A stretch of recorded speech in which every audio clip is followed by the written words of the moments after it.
இந்த சாயங்கால வேளையிலும் உடைய சமூகத்திலே அமர்ந்து வசனத்தை படிக்க ஒரு நல்ல தருணத்தை எங்களுக்கு தந்தபடியால் உங்களுக்கு நன்றி செலுத்துகிறோம். आज शाम के समय भी आपके चरणों में बैठ के आपके वचन से सीखने के लिए एक और मौका हमारे जीवन में दिया, इसलिए हम धन्यवाद करते हैं. தேவரே, நீ பெரிய காரியங்களை செய்கிற தேவனாருக்கு நன்றி, உடைய ஆவியானவருக்காக நன்றி செலுத்துகிறோம். परमेश्वर, आप महान कार्य करने वाले आपके पवित्र आत्मा के लिए धन्यवाद.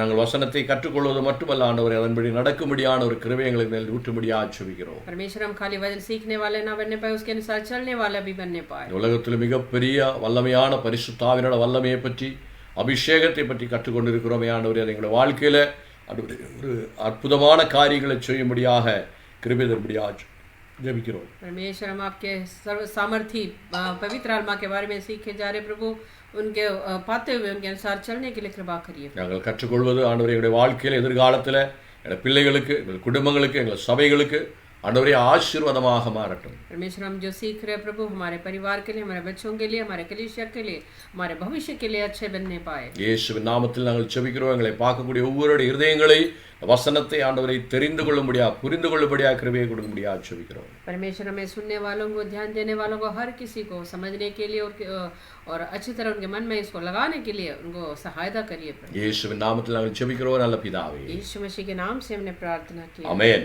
அல்லேலூயா. எல்லோரும் சேர்ந்து ஒரு பாடலை பாடி, பழைய தமிழ் பாடல், எனக்கு ஒத்தாசை வரும் அல்லேலூயா, பர்வதங்களுக்கு நேராக என்னுடைய கண்களை ஏறெடுப்பேன் என்று சொல்லி இந்த பாடலை பாடி நாம் தேவனை துதிப்போம்.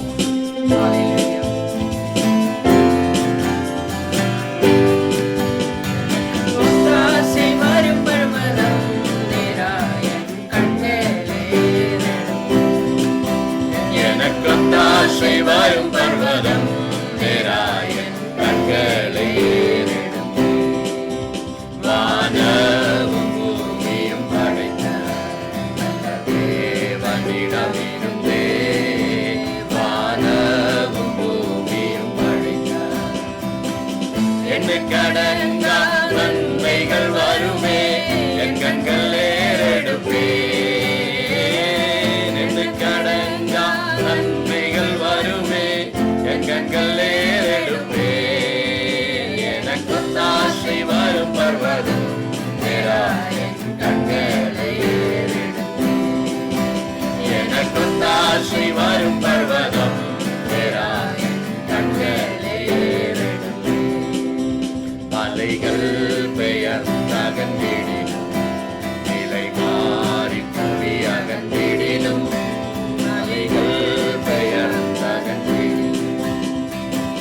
மாறிடுமோ அவர் கிருபை என்னாலும், ஆறுதல் எனக்கவரே.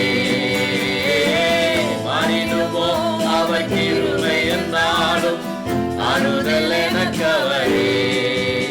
எனக்கு ஒத்தாசை வரும் பர்வதம் நேராயன் கண்களை ஏறெடுப்பேன். எனக்கு ஒத்தாசை வரும் பர்வதம் நேராயன் கண்களை ஏறெடுப்பேன். என் காலை தள்ளாட ஒன்றா, என்னை காக்கும் தேவன் உறங்கா. என் காலை தள்ளாட ஒன்றா, இஸ்ரவேலை காக்கும் தேவன் பகல் உறங்காரே. இஸ்ரவேலை காக்கும் தேவன் பகல் உறங்காரே. எனக்கு ஒத்தாசை வரும் பர்வதம் நேராயன் கண்களை ஏறெடுப்பேன். எனக்கு ஒத்தாசை வரும் பர்வதம் நேராயன் கண்களை ஏறெடுப்பேன். பலம் பக்கத்தில் நிழல் அவரே, வழுவாமல் காப்பவர் அவரே. பலம் பக்கத்தில் நிழல் அவரே, சூரியன் பகலில் சந்திரன் இரவில் சேதப்படுத்தாதே. சூரியன் பகல் சந்திரன் இரவில் சேதப்படுத்தாதே. எனக்கு ஒத்தாசை வரும் பர்வதம் நேராயன் கண்களை ஏறெடுப்பேன். எனக்கு ஒத்தாசை வரும் பர்வதம் நேராயன் கண்களை ஏறெடுப்பேன். தீங்கும் என்னை அணுகா, காக்கும் தேவன்.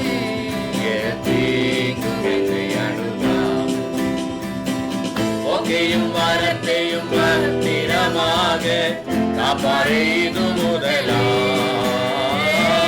ഒക്കെയും മരത്തെയും ഭദ്രமாக കാപ്പാറെയ്തു മുതലായി എനക്കൊത്താശை വരും പർവ്വതം കண்களை எனக்கொத்தாசை வரும் பர்வதம் கண்களை வலப்பக்கத்தில் நிழலவரே வழுவாமல் காப்பவர் அவரே வலப்பக்கத்தில் நிழலவரே சூரியன் பகலில் சந்திரன் இரவில் சேதப்படுத்தாதே சூரியன் பகலில் சந்திரன் இரவில் சேதப்படுத்தாதே எனக்கொத்தாசை வரும் பர்வதம் கண்களை எனக்கொத்தாசை வரும் பர்வதம் கண்களை என்னை அணுகா ஆத்மாவை காக்கும் தேவன் என்னை அணுகா ஒகையும் வாரத்தையும் பத்திரமாக காப்பவைது முதலாய் ஒகையும் வாரத்தையும் பத்திரமாக காப்பவைது முதலாய் எனக்கொத்தாசை வரும் பர்வதம்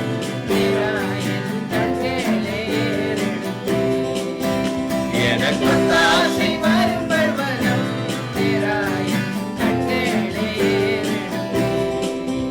எனக்கொத்தாசை வரும் பர்வதம்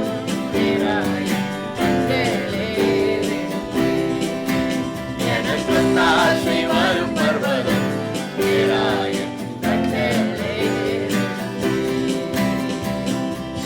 ஆமாண்டவரே எனக்கொத்தாசை வரும் பர்வதம் நீர் மட்டும் ஐயா परमेश्वर मुझे सहायता मिलने वाला वो पहाड़ आप ही है प्रभु தேவன் தேவ பர்வதத்திலே தேவா வாசஸ்தலத்திலே வாசம் பண்ணுகிறார் என்று ஆண்டவரே நாங்கள் வசனத்திலே படிக்கிறோமே परमेश्वर महान सर्वशक्तिमान परमेश्वर उस चट्टान के ऊपर वास करता है करके हम पढ़ते हैं ஹalleluya எங்கள் கண்களை நாங்கள் ஏறெடுக்கிறோம் ஆண்டவரே उस चट्टान की ओर हम अपने आंखों को उठाते हैं ஆண்டவரே சூரியனும் சந்திரனும் எங்களை தாக்காது परमेश्वर सूर्य और चंद्रमा हमें कुछ नहीं करेगा ஹalleluya பூமியினுடைய ஆண்டவரே சக்திகள் எங்களை தாக்காது ஆண்டவரே इस पृथ्वी का कोई भी ताकत सामर्थ्य हमें कुछ नहीं करेगा எங்கள் போக்கையும் வரவையும் ஆசீர்வதிக்கிற தேவன் हमारे आने को जाने वाले आने को जाने को सबको संभालने वाला परमेश्वर முதலாய் எங்களை ஆசீர்வதிக்கும்படியாக अभी तक सिर्फ हमें आशीष करेंगे வசனத்தை கற்றுக்கொள்ள கிருபையை தாரும் वचन सीखने के लिए सहायता करिए பரிசுத்த ஆவியானவர்களோ பேசும் ஆண்டவரே पवित्र आत्मा के द्वारा हमसे बात करिए प्रभु எங்களுக்கு புரிய வையும் ஆண்டவரே हमें समझाइए प्रभु மனக்கதவுகளை திறக்கும்படியாக ஜெபிக்கிறோம் हमारे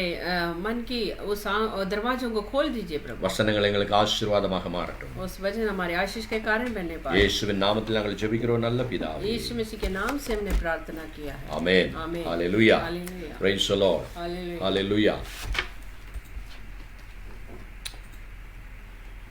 ஆண்டவராகிய இயேசு கிறிஸ்துவின் நாமத்தில் ஒரு முறையாக கூட நாங்கள் அனைவரையும் வரவேற்கிறோம் தேவன் உங்களை ஆசீர்வதிப்பாராக हाँ यीशु मसीह के नाम से हम हर एक को एक बार और स्वागत करते हैं आप सबको परमेश्वर आशीष करे தேவன் ஹalleluya நமக்காக பெரிய காரியங்களை செய்கிற தேவன் हमारा परमेश्वर हमारे लिए महान कार्य करने वाला கடந்த परमेश्वर நாட்களில் பரிசுத்த ஆவியானவரை பற்றியும் அவருடைய அபிஷேகத்தை பற்றியும் இந்த அபிஷேகம் கிடைக்கிற பொழுது உடைய வாழ்க்கையில என்ன ஆசீர்வாதங்கள் வருகிறது என்ற காரியங்களை பற்றியும் நாம் சிந்தித்துக் கொண்டிருந்தோம் पिछले दिनों में हमें अभिषेक के बारे में और अभिषेक हमारे अंदर आएगा तो क्या क्या बदलावट हमारे अंदर आएगा करके हमने सीखा है பரிசுத்த ஆவியானுடைய அபிஷேகம் வல்லமை ஒரு தேவ பிள்ளையிட மேல் வருகிற பொழுது பரிசுத்த ஆவியானவர் எப்படி அவரை வழி நடத்துகிறார் என்ற காரியத்தை பற்றி தான் நாம் தலைப்பிலிருந்து படித்துக் கொண்டு வருவோம் जब उस पवित्र आत्मा की अभिषेक जब हमारे अंदर आता है तो उस व्यक्ति को पवित्र आत्मा कैसे आगे अपने जीवन चलाने के लिए सहायता करता है करके हमने सीखा அபிஷேகத்தோட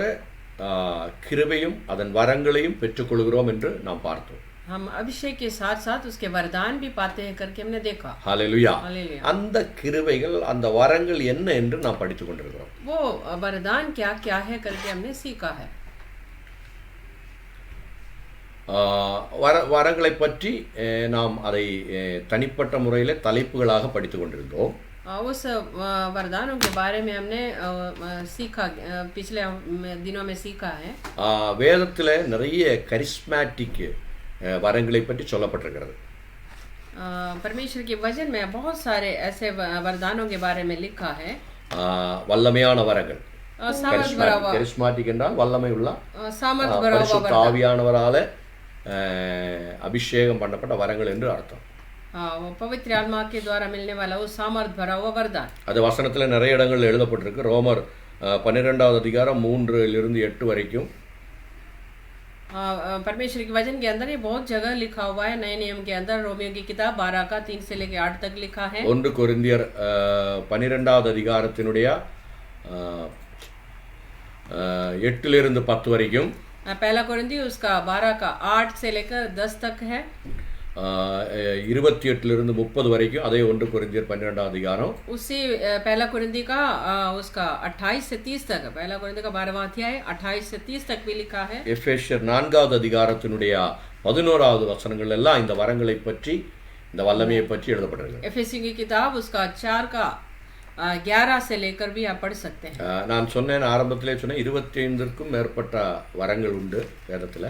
मैंने पहले भी आपको बताया है कि 25 से ज्यादा वरदान है करके. ஆனால் 1 கொரிந்தியர் 12வது அதிகாரம் 8-10 வரைக்கும் இருக்கக்கூடிய வசனங்களில் சொல்லப்பட்டிருக்கக்கூடிய அந்த வரங்களை பற்றி மட்டும்தான் நான் இப்பொழுது அந்த நவ வரங்கள் 9 வரங்களை பற்றி மட்டும்தான் நாம் இந்த நாள்களை படித்து கொண்டிருக்கிறோம். लेकिन हम उस पहला कोरिन्थियों में लिखा हुआ उस 9 वरदानों के बारे में हम आजकल सीख रहा. அவைகளை தலைப்புகளாக பிரித்து, இந்த 9 வரங்களை 3 தலைப்புகளிலே பிரித்து நாம் படித்து கொண்டிருக்கிறோம். उस 9 वरदानों को हम 3-3 करके अलग-अलग करके पढ़ रहा. பாஷா வரங்கள் அப்படின்னு சொல்லி ஒரு தலைப்பில் 3 வரங்களை பற்றி படித்தோம். हमने उसके हेडिंग में हमने पढ़ा है कि भाषा के वरदान करके उसको 3 तरीके से हमने पढ़ा. ஒன்று அந்நிய பாஷை. पहला है अन्य भाषा. அந்நிய பாஷையினுடைய வியாக்கியானம், அதை வியாக்கியானப்படுத்தி மொழிபெயர்த்து சொல்லுகிறது. दूसरी बात है कि उस अन्य भाषा के उस वरदान को मतलब परखने का, उसको अलग करके समझाने का वरदान. தீர்க்க தரிசனம் और भविष्यवाणी. அதுக்கு பிறகு வெளிப்பாடின் வரங்கள். வெளிப்பாடு, தேவன் கொடுக்கக்கூடிய வெளிப்பாடின் மூலமாக, ஆலோசனைகளின் மூலமாக கிரியை செய்யக்கூடிய வரங்களை பற்றி படித்தோம். उसके बाद हमने सीखा है प्रकाशन की वरदान. प्रकाशन के वरदानों के बारे में हमने सीखा. ஞானத்தினுடைய வசனம், ज्ञान के वरदान. அறிவினுடைய வசனம், समझ के वरदान. ஆத்மாக்களை சோதனை பண்ணக்கூடிய வசனம், आत्माओं को परखने का वरदान. இந்த 3 காரியங்களை பற்றியும் நாம் கடந்த நாட்களில் படித்தோம். ये तीनों वरदानों के बारे में हमने पिछले दिनों में सीखा. இன்னும் ஒன்று என்ன அப்படின்னு கேட்டிங்கன்னா, திறமையினுடைய வரங்கள். திறமையினோட வரங்கள் என்ற தலைப்பில் அந்த ஆரம்பத்தில் அதை அந்த 3ஐயும் பாகுபடுத்தி நான் சொல்லியிருந்தேன். திறமைகளோட வரங்கள். तीसरी बात है कि हमारे सामर्थ के वरदान. அதை பற்றி தான் நான் படித்து கொண்டிருந்தோம். उसके बारे में हम सीख रहे थे. போன வாரம் விசுவாசத்தின் வரங்களை பற்றி 2-3 வாரங்களாக விசுவாசம் எப்படி கிரியை செய்கிறது, சாதாரண விசுவாசம் என்றால் என்ன, விசுவாசத்தினுடைய வரம் என்றால் என்ன என்று படித்தோம். पिछले हफ्ते हमने ये सीखा है कि विश्वास के वरदान, विश्वास क्या है और विश्वास के वरदान क्या है करके हमने अलग-अलग करके हमने उसको समझा. இன்னும் 2 வரங்கள். நாம் ஆல்ரெடி 7 வரங்களை பற்றி படித்து விட்டோம். हमने 7 वरदानों के बारे में सीख लिया है. நிறைய டீப்பாக படிக்க வேண்டும் என்றால் நிறைய நேரங்கள் ஆகிறதுனால சுருக்கமாக சில காரியங்கள், அதை எப்படி ஆப்ரேட் பண்ணுறது, அதை தவறாக எப்படி சில வரங்களை பற்றி தவறாக சில ஆட்கள் நினைத்திருக்கிறார்கள். அதனால் அதை கரெக்டான இடத்துல உபயோகம் பண்ண முடியாத சூழ்நிலைகளை பற்றியெல்லாம் நம்ம படித்தோம். बहुत गहराई से अगर सीखना हो तो हमें बहुत ज़्यादा समय लगेगा, इसलिए हम थोड़ा थोड़ा करके सीख रहे हैं कि गलत तरीके से कोई अगर समझ रखा हो तो उसको समझाने के लिए मैं थोड़ा थोड़ा करके सारा बता रहा हूँ. என்றால் இந்த 2-3 வரங்களை பொறுத்த வரைக்கும் சில இடங்களில் எல்லா இடத்துலையும் அந்த வரங்கள் கிரியை செய்கிறதில்லை.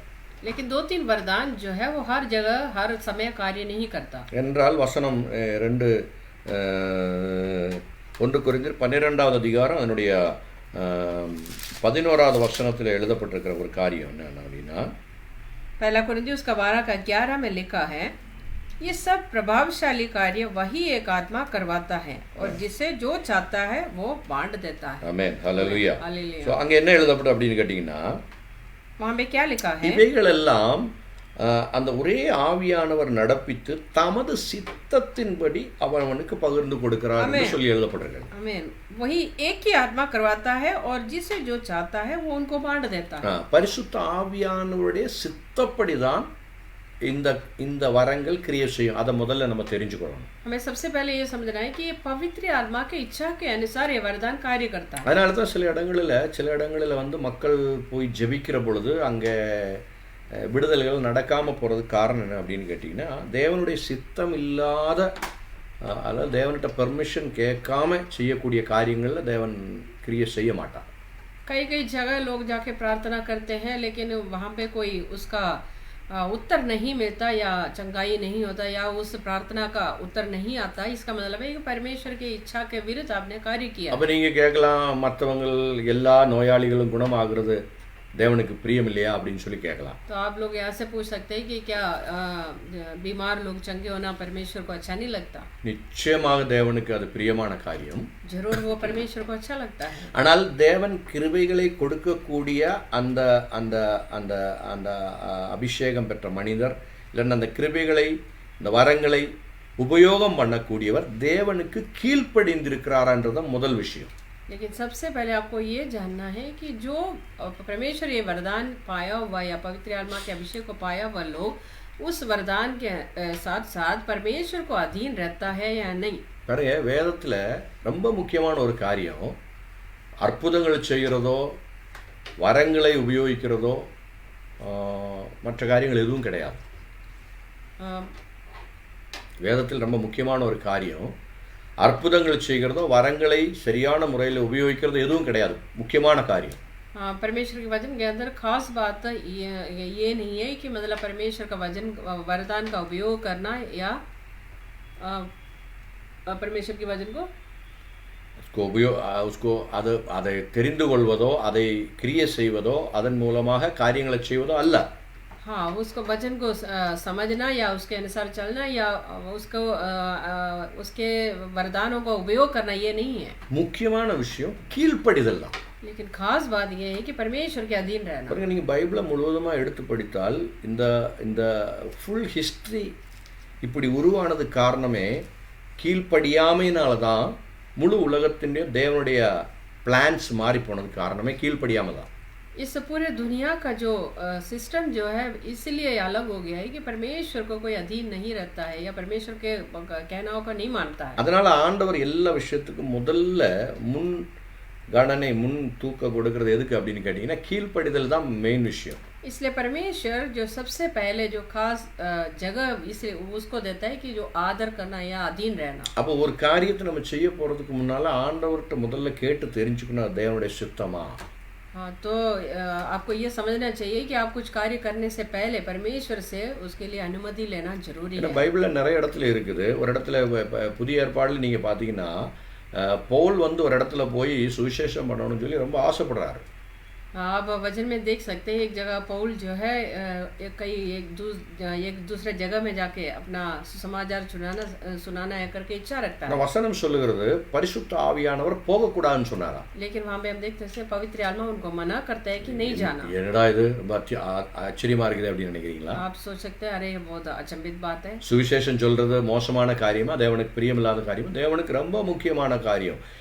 சுவிசேஷம் சொல்லி ஜனங்கள் விடுவிக்கப்பட வேண்டும் என்றுதான் தேவனுடைய சுத்தமே. परमेश्वर की इच्छा ही यही है कि आप सुसमाचार सुना के लोगों की छुटकारा करना. ஆனால் தேவன் அந்த நேரத்துல பவுலுடைய கீழ்ப்படுதலை எதிர்பார்க்கிறார். लेकिन वहाँ पे जो है परमेश्वर जो पौल के जो अधीन रहने का उस स्वभाव को देखना चाहता. அவர் ரொம்ப ஆசைப்பட்டு அங்க போகணும் அப்படின்னு சொல்லி அதற்கான காரியங்கள் எல்லாம் செய்யும் பொழுது பரிசுத்த ஆவியானவர் சொல்லுகிறார் போகாத அப்படின்றார். पौल बड़े तैयारी कर रहे थे कि वहाँ जाके सुसमाचार सुनाना है करके वहाँ जाने के लिए वो कोशिश कर रहा था, लेकिन पवित्र आत्मा उनको मना कर दिया. ஆனா பவுல் பரிசுத்த ஆவியானவர் தான் அதை விலக்குகிறார், பரிசுத்த ஆவியானவர் தான் தடை பண்ணுகிறார்னு தெரிந்து கொள்ளபடினாலே முழுவதுமாக ஒப்பு கொடுக்கிறார். लेकिन पौल समझ गया कि पवित्र आत्मा ही मुझे रोक रहा करके वो समझ गया, इसलिए पूरी तरह वो अधीन रहा और वहाँ पे नहीं जाने का वो निर्णय लिया.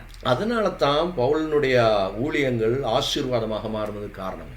इसलिए पौल का जो सारे जो सेवकाई जो है बड़े आशीष भरा हुआ रहा. அதனால கடந்த காலத்தில் நம்ம படித்தோம் விசுவாசத்தின் வரம். அதை நான் சொன்னேன், விசுவாசத்தின் வரம் எப்பொழுதுமே கிரியை செய்யாது. इसलिए मैंने बताया कि विश्वास का जो वरदान जो है हमेशा कार्य नहीं करता। அதுக்காக உங்களுக்குள்ள ஆண்டவர் கொடுக்கக்கூடிய விசுவாசத்தினுடைய சாதாரண விசுவாசத்தினுடைய அளவு குறைந்து போய்விட்டது என்று நினைக்கக்கூடாது. इसलिए आप ये मत समझना कि आपके अंदर की विश्वास कम हो गया करके, ஏன்னா பிசாசு அதை வச்சுக்கிட்டு நம்மளை ஐயோ விசுவாசமே போயிருச்சு அப்படின்னு சொல்லி ஏமாத்துவான். क्योंकि शैतान जो उसके द्वारा आपके अंदर कार्य करेगा कि मेरा विश्वास हट गया कर। உங்களுக்குள் கொடுக்கப்பட்டிருக்க சாதாரண விசுவாசத்தின் அளவு வேற, விசுவாசத்தினுடைய வரத்தினுடைய காரியம் வேற அப்படின்னு சொல்லி கண்டோம். आमीन। हमने ये भी देखा है कि हमारे अंदर मिला हुआ विश्वास का नाप अलग है और विश्वास का वरदान का नाप अलग है। அதே மாதிரி முக்கியமான ஒரு வரத்தை பற்றி தான் இன்னைக்கு நம்ம படிக்க போறோம். उसके जैसे एक खास वरदान के बारे में आज हम सीखेंगे। அது நோய்களை குணமாக்கும் வரம் அப்படின்னு சொல்லி, வரங்கள், குணமாக்கும் வரங்கள். वो है चंगाई के वरदान करके हमने देखा है।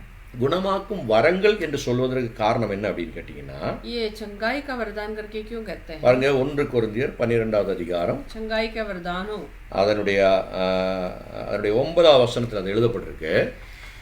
पहला कोरिन्थियों उसका 12 का 9 में लिखा है, வேறொருவனுக்கு அந்த ஆவியினாலே விசுவாசமும் வேறொருவனுக்கு அந்த ஆவியினாலே குணமாக்கும் வரங்களும். और किसी को उसी आत्मा से विश्वास और किसी को उसी एक आत्मा से चंगा करने का वरदान दिया जाता है। இந்தியில வரதான் என்று சொல்லி சிங்கிளாக எழுதப்பட்டிருக்கு. हिंदी में वो खाली एक करके लिखा है, खाली वरदान लिखा है। ஆனால் அது வரங்கள் நிறைய, அது அந்த நோய் குணமாக்கக்கூடியதிலே நிறைய வரங்கள் இருக்குது, நிறைய डिफरेंशिएशन இருக்குது. लेकिन उस चंगाई के अंदर बहुत सारी वरदानों होते हैं, मतलब वरदानों करके पढ़ना चाहिए। இந்த வரத்தை பற்றி 1 கொரிந்தியர் அதனுடைய 12வது அதிகாரத்தில் 3 இடங்களில் சொல்லப்பட்டிருக்குது. यही 12वां अध्याय में 2-3 जगह उसको बताया हुआ है। 9வது வசனம் நான் இப்போ உங்களுக்கு படிச்சு காட்டினேன். पहला जो है 9वां आयत हमने पढ़ा। அடுத்து 28வது வசனத்தை நீங்க படிச்சு பார்த்தீங்கன்னா அதுலயும் அதே வசனத்தை பற்றி எழுதப்பட்டிருக்கும். उसके 28वां आयत को भी पढ़ेंगे तो वहां पे भी वही लिखा है। தேவன் வேறொருவனுக்கு அந்த ஆவியினால விசுவாசமும் வேறொருவனுக்கு அந்த ஆவியினால குணமாக்கும் வரங்களும் 9வது வசனத்தில் சொல்லப்பட்டிருக்கு. தேவனானவர் சபையிலே முதலாவது அப்போஸ்தலரையும் 2வது தீர்க்கதரிசிகளையும் 3வது போதகர்களையும் பின்பு அற்புதங்களையும் பின்பு குணமாக்கும் வரங்களையும் ஊழியங்களையும் ஆளுகைகளையும் பலவித பாஷைகளையும் ஏற்படுத்தினார். 30வது வசனம், எல்லோருக்கும் குணமாக்கும் வரங்கள் உடையவர்களா? எல்லோரும் அந்நிய பாஷை பேசுகிறார்களா? எல்லோரும் வியாக்கியானம் பண்ணுகிறார்களா? हमें लिखा है, और परमेश्वर ने कलीसिया में अलग अलग व्यक्ति नियुक्त किए हैं, प्रथम प्रेरित, दूसरे भविष्यवक्ता, तीसरे शिक्षक, फिर सामर्थ के काम करने वाले, फिर चंगा करने वाले और उपकार करने वाले और प्रधान और नाना प्रकार की भाषा बोलने वाले। क्या सब प्रेरित है? क्या सब भविष्यवक्ता है? क्या सब उपदेशक है? क्या सब सामर्थ के काम करने वाले हैं? ஆமென். பாருங்க, அந்த 3 இடங்கள்ல சொல்லப்பட்டிருக்கக்கூடிய அந்த இடத்துல வரங்களை பற்றி தான் சொல்லப்பட்டிருக்குது. ये तीनों आयत में हम देख सकते हैं कि वहाँ पे वरदानों के बारे में बताया हुआ है। வரங்கள், அது குணமாக்கும் வரம் கிடையாது, வரங்கள். वहाँ पे चंगाई का वरदान नहीं, चंगाई का वरदानों है। நான் ஏன் அதை வரங்கள் எடுத்து சொல்றேன்னா கீழே உங்களுக்கு சொல்லுகிற பொழுது உங்களுக்கு புரியும். உங்களுக்கு मैं इसलिए बार बार बता रही हूँ कि नीचे बोलने में आपको समझ में आएगा। அது ஒரு வரத்துக்குள்ளே நிறைய விதவிதமான அபிஷேகம் உண்டு, இல்லைன்னா விதவிதமான காரியங்கள் ஒரு வரத்துக்குள்ளே இருக்குது. इस एक वरदान के अंदर जो है बहुत अलग अलग तरीके का स्वभाव है या वरदान है। மொத்தத்தில் குணமாக்கக்கூடிய வரம், it is a healing power. हम अगर अकेला पढ़ेंगे देखेंगे तो हमें पता चलेगा कि वो चंगाई का वरदान है। ஆனால் ஹீலிங் பவர்னாலும் அதுக்குள்ள நோய்கள் இருக்குது, பிசாசினுடைய காரியங்கள் இருக்குது, அப்படி விதவிதமாக இருக்குது. அதுக்கெல்லாம் தனித்தனியான அபிஷேகம் உண்டு. लेकिन उस चंगाई के वरदान के अंदर अलग अलग स्वभाव है, अलग अलग चंगाई की जरूरत है। நார்மலி எந்த விதமான ஒரு மீடியமும் இல்லாமல், மீடியம்னா என்ன சொல்கிறது, ஒரு காரியம் இல்லாதபடி எண்ணெய், சில இடத்துல பார்த்தீங்கன்னா எண்ணெயை தேய்ச்சி குணப்படுத்துவாங்க. சில இடத்துல பார்த்தீங்கன்னா சிலருடைய நிழல் விழுகிற பொழுது தட் இஸ் மீடியம். அந்த மாதிரி காரியங்கள் இல்லாதபடி நோய் குணமாக்கும் அந்த வரங்கள் கிரியை செய்யுது, நிறைய இடத்துல செய்யும். बहुत जगह हम ऐसे देख सकते हैं, कोई लोग चंगाई करने के समय जो है तेल का उपयोग करते हैं, तेल अपने सिर में लगा के प्रार्थना करके चंगाई करते हैं। कोई लोग क्या करते हैं, अपने छाया पड़ते ही, उनका जो सेवकाई करने वाले का छाया पड़ते ही वो व्यक्ति चंगा हो जाता है। ऐसे हमने बहुत जगह देखा है। அதுக்காக ஒரு மீடியம் யூஸ் பண்ணணும் அப்படின்றது இல்லை, தொடணும், இல்லைன்னா எண்ணெயை தலையில் ஊற்ற வேண்டும், தண்ணீரை ஜெபித்து கொடுக்க வேண்டும், இல்லைன்னா ருமாலை போட அப்படின்றது அவசியம் கிடையாது. इसके लिए कोई ऐसे कोई मीडिया की जरूरत होते नहीं है कि हाथ लगा के प्रार्थना करना है या रुमाल डालना है लगाना है, ऐसा कुछ जरूरत नहीं होता है। பரிசுத்த ஆவியானவர் கிரியை செய்கிற பொழுது சில நேரங்களில் வந்து ஒரு மீடியமும் இல்லாமே தேவனுடைய வல்லமைகள் கிரியை செய்யும். लेकिन जब पवित्र आत्मा कार्य करता है तो ऐसे कोई चीज़ों के बिना ही पवित्र आत्मा कार्य करते हैं और वहाँ चंगाई हो जाता है। ஒரு ஊழியக்காரர் செய்த ஒரு காரியத்தை குணமாக்கக்கூடிய ஒரு அற்புதத்தை செய்த ஒரு காரியத்தை உங்களுக்கு சொல்கிறேன். एक सेवकाई करने वाले एक परमेश्वर के दास के द्वारा हुआ एक बात मैं आपको बता रहा हूँ। அவர் ஒரு ஆல்டர் கார்டு கொடுத்தாரு. அவர் சொன்னார், உங்களுக்கு காது கேளாதவங்க யாராவது இருந்தால் முன்னால் வாருங்க, நான் இப்போ உங்களுக்காக ஜெபிக்க போகிறேன், ஆண்டவர் உங்களை குணமாக்குவேன் அப்படின்னா. तो उन्होंने ऐसे अपने जहाँ पे सेवकाई हो रहा था वहाँ पे उन्होंने आवाज़ दिया है कि मतलब जिनको कान सुनाई नहीं देता है वो लोग आगे आ जाइए, मैं आपके लिए प्रार्थना करूँगा। ஒரு 12க்கு மேற்பட்ட ஆட்கள் 15 பேர் இருக்காங்கன்னு நினைக்கிறேன். 12-15 ஆட்கள் வந்தாங்க. हाँ, 12 से 15 के बीच के लोग जो है 15 तक लोग जो है आगे आ गया। பாருங்க, ஒவ்வொருத்தவங்களுக்கும் ஒவ்வொரு விதம் அந்த அந்த அந்த காது கேளாமையிலே ஒருத்தருக்கு வந்து வலது காது மட்டும் கேளாதவர் இருந்தார். हाँ, उसके बीच में जो है उनका बाएं हाथ जो कान जो नहीं सुनाई देता, ऐसे लोग भी थे। ஒருத்தருக்கு 2 காதும் கேட்காதவங்க இருந்தாங்க. किसी किसी को जो दोनों कान बंद थे। சிலருக்கு வந்து லெஃப்ட் மட்டும் கேட்காதவங்க இருந்தாங்க. किसी को दाएं कान सुनाई नहीं देता था। சிலர் பார்த்தீங்கன்னா அந்த ஆக்சிடென்ட் ஆனதுனால அது முன்னால வந்து கேட்டுக்கிட்டு ஆக்சிடென்ட்டுக்கு பிறகு கேட்காம இருக்கிறாங்க.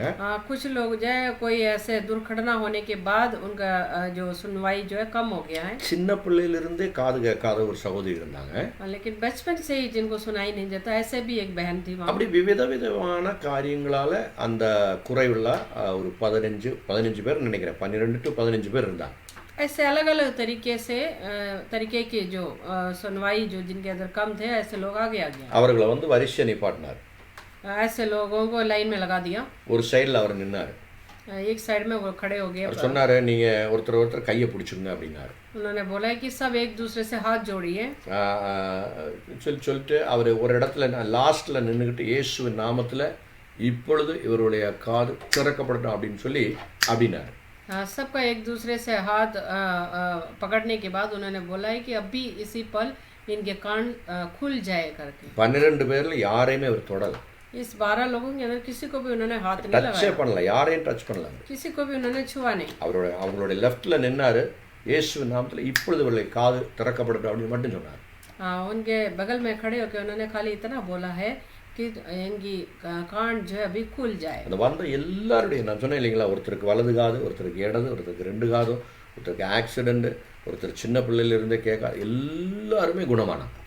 जिनके जो अलग अलग तरीके की सुनवाई के हिसाब से उनको कम था, लेकिन वो सारे लोग जो है उसी समय चंगा हो गए। आमेन, हालेलुया। हालेलुया। ஆனா அதே ட்ரெண்டுக்குள்ள இன்னும் காது கேட்காதவங்க 2-3 பேர் இருந்தாங்க.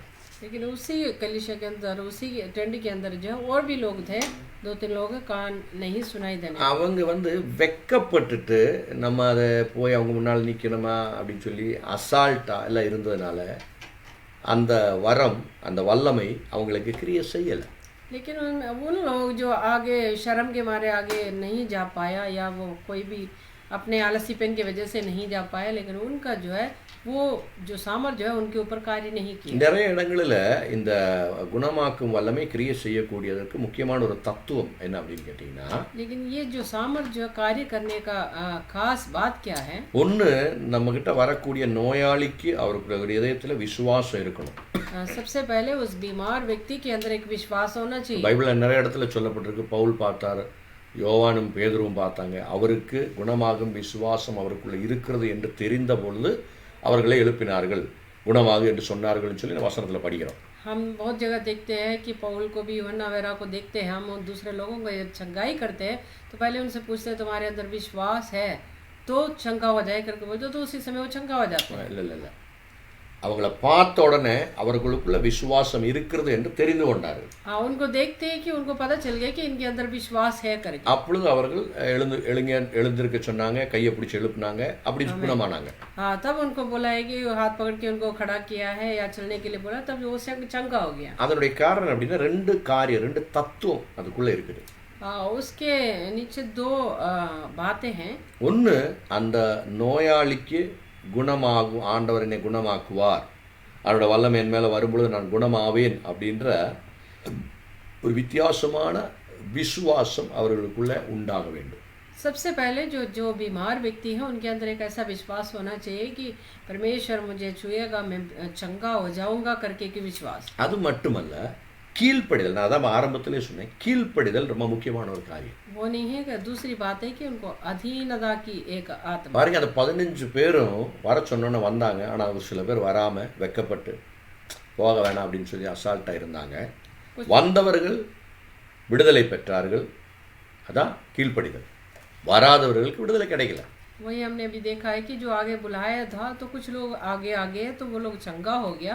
वो है अधीनता की बात. जो नहीं आए वो लोग चंगा नहीं. ஏன் தேவனுடைய வல்லமை அந்த 15 பேர் மேலே மட்டும்தான் வருமா? தூரத்தில் இருக்கிறவங்க மேலே வராதா?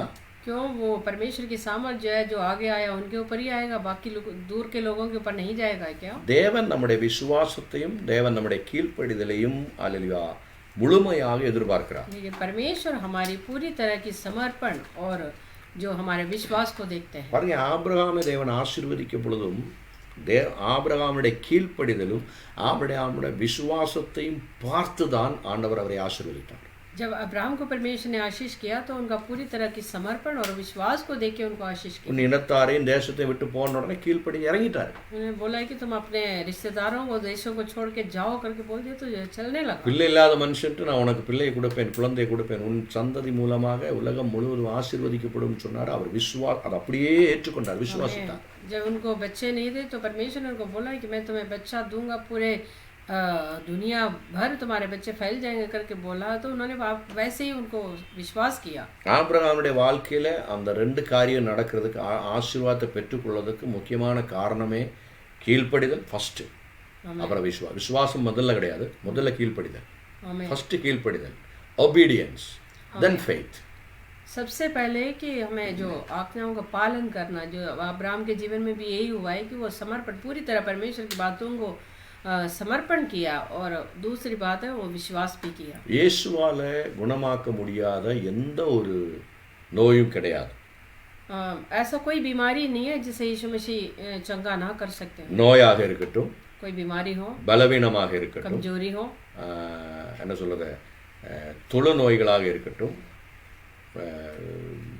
ஸ்ப்ரெட்டிங் டிசீசஸ், फैलने वाली बीमारी हो, ஏதாவது குறைகள் சரீரத்தில் இருக்கக்கூடிய குறைகளாக शरीर के இருக்கட்டும், अंदर की कोई कमी घटी हो, பிசாசினால் நெருக்கப்படக்கூடிய காரியங்களாக இருக்கட்டும், शैतान से रगड़ने वाली कोई ऐसी बात हो, எல்லா காரியங்களிலிருந்தும் இயேசு விடுதலை கொடுப்பார். हर चीजों से परमेश्वर यीशु मसीह छुटकारा हमें दे सकते हैं. ஆமென், ஹல்லேலூயா. ஆனால் இந்த கிருபைகளுக்கு, இந்த வரங்களுக்கு கிரியை செய்யறதுக்கு சில காரியங்கள் உண்டு. लेकिन ये जो सारे जो वरदान या ये जो चंगाई कार्य करने के लिए कुछ उसका नियम भी है. சில காரியங்களை ஆண்டவர் வசனத்தின் மூலமாக நான் உங்களுக்கு சொல்றேன், அதை கவனித்துக் கொள்ளுங்கள். कुछ वचन के द्वारा मैं आपको ये समझाता 1 கொரிந்தியர் 4வது அதிகாரம் அதனுடைய 12வது அதிகாரம் 4 7 வரைக்கும் இருக்கக்கூடிய வசனங்களை நல்லா உற்று பாருங்கள். उसका जो जिस वचन को हम पढ़ रहे थे, पहला कोरिन्थियों उसका 12 का 4 से लेके पढ़ेंगे. பாருங்கள், வரங்களில் வித்தியாசம் உண்டு. वरदान तो कई प्रकार के हैं. பாருங்க, நீங்க அங்க பைபிள் படிக்கிறப்போ அந்த ப்ளூரல், சிங்குலர், இந்த வேர்டுகளை எல்லாம் நல்லா கவனிக்கணும். वहाँ पे लिखा हुआ हर एक बातों को आपको ध्यान देना है. ஒருமை பன்மை, ப்ளூரல், சிங்குலர், அதை கவனிக்கணும். एक है कि दो अलग अलग तरीके के लिखा है, एक ही है कि उससे ज्यादा है करके देखना है. வரங்களில் வித்தியாசங்கள் आमीन. உண்டு. उस वरदान तो कई प्रकार के हैं. ஆமென். வரங்கள், வித்தியாசங்கள், ப்ளூரல். वहाँ पे अलग वो एक से ज्यादा लिखा है. ஆவியானவர் ஒருவரே, சிங்குலர். लेकिन पवित्र आत्मा एक ही है, वो अकेला है. ஊழியங்களிலும் வித்தியாசம் உண்டு. सेवकाई में भी अलग अलग तरीका के हैं, ப்ளூரல். वो भी एक से ज्यादा है. ஆனால் கர்த்தர் ஒருவரே, சிங்குலர். लेकिन परमेश्वर प्रभु एक ही है, वो वहाँ पे अकेला है. கிரியைகளிலேயும் வித்தியாசங்கள் உண்டு, பன்மை. लेकिन कार्य में भी कई प्रकार के हैं, वो भी एक से ज्यादा है. எல்லாருக்குள்ளும் எல்லாவற்றையும் நடப்பிக்கிற தேவன் ஒருவரே, பன்மை, சிங்குலர். लेकिन परमेश्वर एक ही है, वो अकेला खड़े हैं. ஆமென். आमीन. ஆவியினுடைய அனுகிரகம் தேவனுடைய பிரயோஜனத்துக்கென்று அளிக்கப்படுகிறது. लेकिन परमेश्वर की पवित्र आत्मा की कार्य कई प्रकार के हैं. 7. आमीन. लेकिन ஆவியினுடைய அனுகிரகம் அவனவனுடைய பிரயோஜனத்துக்கென்று அளிக்கப்படுகிறது. लेकिन आत्मा का प्रकाश जो है आत्मा की प्रकाश के लाभ जो है सबको पहुंचाते हैं। ஆமென். அல்லேலூயா. आमेन। பாருங்க, நம்ம பைபிள் படிக்கிறப்ப அதை கவனிச்சு படிக்கணும். जब आप परमेश्वर के वचन पढ़ते हैं तो ध्यान से पढ़ना है। பைபிளில் பாருங்க, சில இடங்களில் சிங்குலர், அதாவது ஒருமையில் சில காரியங்கள் எழுதியிருப்பாங்க. परमेश्वर के वचन के अंदर कोई कोई बात जो है अकेला एक ही बात पे बताते हैं। சில இடங்களில் வந்து ப்ளூரலா பன்மையில் எழுதியிருக்கலாம். लेकिन कई कई जगह उसको एक से ज़्यादा तरीके से लिखा हुआ है। சில இடங்களில் பாஸ்ட் டென்ஸ்ல எழுதியிருப்பாங்க. कुछ बातें जो है हमारा निकला हुआ बातें करके बताते हैं। அதை எழுதி வருகிற பொழுது ப்ரெசன்ட் டென்ஸில் நெக்ஸ்ட் 2-3 சாப்டர் விட்ட உடனே நெக்ஸ்ட் அது ப்ரெசன்ட் டென்ஸில் எழுதியிருப்பாங்க. அதே பாஸ்ட் டென்ஸை ப்ரெசன்ட் டென்ஸாக பண்ணிடுது. लेकिन वो कुछ अध्याय निकलने के बाद हम देखते हैं कि वो आज हो रहा करके देखते हैं। இறந்த காலத்தின் நிகழ்காலம், आमेन। வரப்போகிற காலம், எதிர்காலம், आमेन। ஃபியூச்சர் டென்ஸ், वो है भविष्य, भविष्य काल। டென்சஸ் யூஸ் பண்ணியிருப்பாங்க பைபிளில். ऐसे काल भी लिखा हुआ है। ப்ளூரல்ஸ், அந்த ஜெண்டரை யூஸ் பண்ணியிருப்பாங்க. वहाँ पे जो है जेंडर भी लिखा हुआ है। டென்சஸ், காலங்களை பற்றி எழுதியிருப்பாங்க. काल के बारे में भी लिखा है। பைபிள் படிக்கிறப்ப அப்படி கவனித்து படித்தா தான் அது கரெக்டாக நம்மளுக்கு வந்து புரிந்து கொள்ள முடியும். इस सबको हम अलग अलग तरीके से लिंग और काल ये सब अलग अलग तरीके से लिखा है, इसको समझ के पढ़ना है। ஏன் அதை சொல்கிறேன் அப்படின்னு கேட்டிங்கன்னா, சில நேரங்களில் நம்மளுக்குள்ள அந்த அபிஷேகம் இருந்தாலும் சில இடங்களில் கிரியை செய்யாது. बहुत बार जो हमारे अंदर विश्वास या अभिषेक होगा लेकिन कभी कभी वो कार्य नहीं करता। ஏன் அது ஆரம்பத்தில் நான் சொன்னேன், பரிசுத்த ஆவியானவர் விரும்புகிறவளுக்கு தான் அதை கொடுப்பார். ये पवित्र आत्मा को जब इच्छा होगा तभी वो हमें मिलेगा। அப்போ எப்போ பரிசுத்த ஆவியானவர் விரும்புகிறார் என்பதை தெரிந்து கொள்ள வேண்டிய முக்கியமான ஒரு காரியம். हमें सबसे पहले समझना है कि पवित्र आत्मा कब इच्छा रखता है करके हमें समझना है। பாருங்க, இயேசுட்ட வந்து நிறைய பேர் அவரை ராஜாவாக்குறதுக்காகவும் அவரை அற்புதங்களை செய்யும்படியாகவும் எல்லாம் ரொம்ப கம்பல் பண்ணாங்க நிறைய இடத்துல. बहुत बार यीशु मसीह के सामने लोग आके उनको राजा बनाने के लिए या उनके जो नेता बनाने के लिए उनको बहुत बार कोशिश किया। ஆண்டவர் சொன்ன ஒரு காரியம் உண்டு. लेकिन वहाँ पे यीशु मसीह ने एक बात அப்போ बताया, உங்களுக்கு எப்போ பார்த்தாலும் நேரம், உங்களுக்கு எப்பவுமே டைம் தான், கரெக்ட் டைம், கன் டைம், பர்ஃபெக்ட் டைம் அப்படின்னு நீங்கள் நினைக்கிறீங்க எல்லா டயத்தையும். आपके जो समय जो है हमेशा तो अच्छा ही है, ஆனால் எனக்கு இன்னும் டைம் ஆகலை लेकिन मेरा समय अभी आया नहीं। அப்படின்னு என்ன அர்த்தம்? इसका मतलब क्या है? பரிசுத்த ஆவியானவர் அவருக்கு அனுமதி கொடுக்கலன்னு அர்த்தம். इसका मतलब है कि पवित्र आत्मा उनको अनुमति नहीं ஆனால் दिया। இயேசு எந்த இடத்துல போனாலும் அந்த இடத்துல எல்லா நோய்களை குணமாக்கினார். यीशु मसीह जहाँ जहाँ गया है वहाँ पे हम देखते हैं कि बीमार लोगों को उनको चंगा किया है। அப்போ அதனுடைய அர்த்தம் எல்லா இடத்துலையும் ஆண்டவர் குணமாக்குறாரு, எல்லா இடத்துலையும் ஆண்டவர் கிரியை செய்யலையா, எல்லாமே ஆண்டவருக்கு டைம் தானே அப்படின்னு கேட்கக்கூடாது. तो आप ऐसे नहीं पूछ सकते कि चलो वो जहाँ पे यीशु मसीह गया वो तो उनका समय था या हर किसी को उन्होंने चंगाई किया तो उनका समय हमेशा था करके मत सोचना। அது தெரிந்து கொள்ள வேண்டுமானால் நீங்கள் யோவான் எழுதும் சுவிசேஷம் தரவாக நன்றாக கவனித்து படிக்க வேண்டும். अगर आपको ये समझना है तो யோனா समाचार आपको ध्यान से पढ़ना है। தேவன் என்னுடைய பிதா சொல்லுகிறதை நான் செய்கிறேன் என்று சொல்றார். वहाँ में लिखा है कि जो मेरा पिता मुझे कहता है वो मैं करता हूँ। அப்போ ஆண்டவர் எப்போ நீ இதை செய்யன்னு சொல்றாரோ அப்போ மட்டும்தான் ஆண்டவர் செய்கிறார், இயேசு செய்கிறார்.